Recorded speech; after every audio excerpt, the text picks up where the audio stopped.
Iya, baik. Ini bagus pertanyaannya nih. Assalamualaikum Ustaz. Waalaikumsalam warahmatullahi wabarakatuh. Mohon pendapat Ustaz tentang akhlak yang baik. Kenapa orang yang baik itu selalu dimanfaatkan oleh orang lain?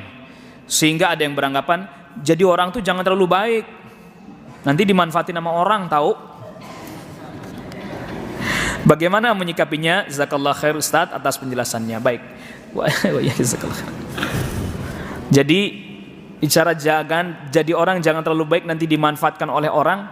Ini kan kita hanya melihat dari satu sisi ya, bahwa seakan-akan orang yang berbuat baik itu akhirnya dimanfaatkan orang, ditindas orang gitu ya, dan seterusnya. Tapi hakikatnya dia dapat pertolongan dari Allah, dia akan dapat pertolongan dari Allah Subhanahu Wa Taala.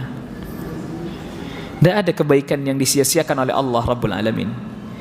Tidak ada orang baik yang tidak ditolong oleh Allah Rabbul Alamin. Tidak ada. Gitu ya. Ada orang baik misalnya begini, ya sudahlah, maafin aja nggak apa-apa. Wah, Anda sih terlalu baik, makanya diinjek-injek orang tuh, nggak dianggap orang dan seterusnya. Padahal dia sedang diberi pertolongan oleh Allah Rabbul Alamin. Karena begini, ketika kita menghadapi satu keadaan, kita satu hal yang harus ini, apakah benar yang kita bela itu Allah dan Rasulnya atau kebenaran, atau sebenarnya kita sedang bela diri kita sendiri? Itu yang agak sulit dideteksi itu. Kita sedang mempertahankan dan memperjuangkan kebenaran, atau kita sedang membela diri kita sendiri? Di situ. Makanya tadi ketika kita bilang jangan baik-baiklah nanti ditindas orang, itu kita lagi membelain kebenaran yang kita sedang perjuangkan, atau kita sedang membela diri kita sendiri? Di situ. Kayaknya samarnya di situ. Pada satu ketika Syekh bin Baz itu ada orang mendebat beliau, bantah. Padahal tahu ilmunya di bawahnya, tapi Syekh nggak mau ngeladeni, tinggalkan dia. Ada muridnya, beliau tanya, Syekh kenapa nggak Anda bantah? Kalau Anda mau bantah dia, pasti Anda bisa, dan dia pasti tidak akan bisa membantah Anda lagi, karena dia tidak berilmu seperti Anda. Kata Syekh, saya khawatir saya melakukan itu dalam rangka membela kehormatan diri saya pribadi atau membela kebenaran.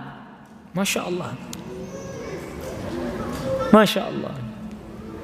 Begitu. Makanya kadang nanti di dalam, bahkan sampai dalam berdiskusi saja antara sesama penuntut ilmu, ahlul ilmi, harus betul-betul berpegang pada niat yang benar, yang lurus.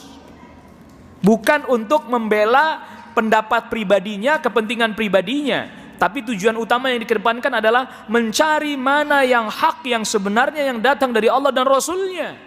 Bukan membela pendapatnya sendiri sehingga menang-menangan dalam debat, bukan. Tapi mana ya yang benar sebenarnya ini, yang kemudian ayo kita ikuti bersama. Nah itu. Tapi jangan pakai kaidah ini, jangan. Orang baik ditolong oleh Allah, ditolong, nggak usah khawatir. Ya, memang kelihatannya sekilas kayaknya tertindas, tapi dia ditolong oleh Allah Rabbul Alamin.